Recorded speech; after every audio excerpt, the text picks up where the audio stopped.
All right, we have now moved on to week 2, so we're going to continue working on our blog. This is where you're going to be doing most of your homework assignments will be due on your blog. So what I want you to work on this week is communication between business and consumer. So we're going to discuss how much it's changed over the years. So your homework or your final homework for week 1 is due by tonight. I'll start grading it tomorrow. I have all the blogs that were turned in graded. I have a couple that haven't been turned in yet, and those need to be turned in as soon as possible. So anyway, let's take a look at what week 2 part 1 or part A is about. So if you have your textbook, hopefully you do, read chapter 1. And this assignment will be due on this coming Thursday, which is the 31st of August already, my goodness. So what I want you to do for this, to start out, I want you to check out some online reviews for businesses that you're familiar with, and look at some positive reviews and some negative reviews and how people write them and what they say. And I think you probably find that more people leave negative reviews, which is unfortunate because a lot of times we enjoy where we've gone, spent money, if we dine out, we buy something, and not enough people leave a positive comment. More people are going to complain.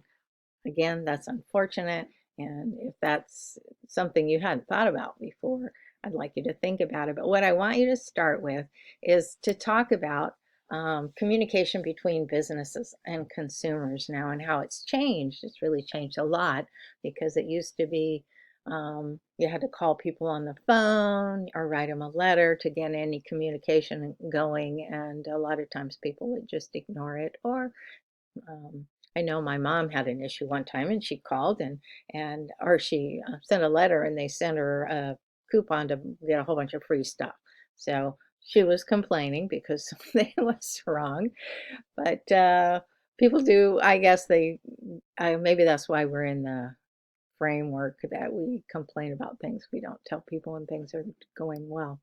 But with social media, it's really important to get positive reviews, and it takes a while to rebuild your star amount, whatever. If you get a negative review, it seems like it has a lot more impact than a positive review. So again, check it out. Think about communication, how it's changed over the years, and then tell me what kind of comments you share when you review a business or a product.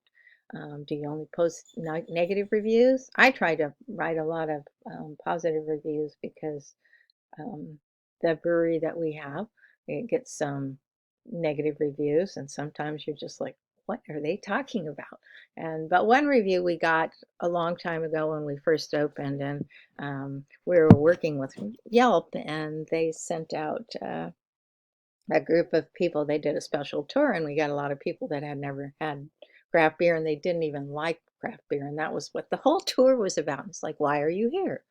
So some of them left, well, I don't even like craft beer, so I'm just going to leave 3 stars. And it's like, why even leave a review? This is not something that you have any expertise on or care about, so that's something to think about too. But anyway,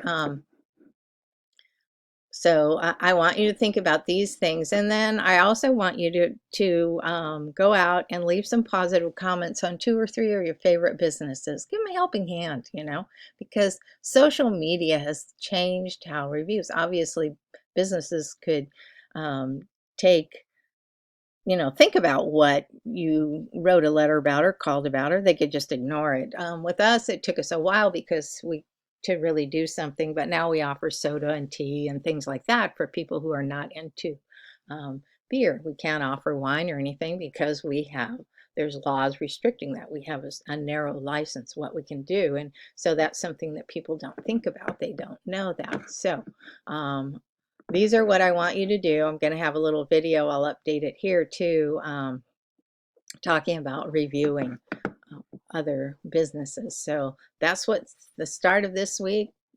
It's another post, so go to your blog and add a post and tell me about it. Again, this is your perspective, your thoughts, and that's a lot of what we'll do in this class.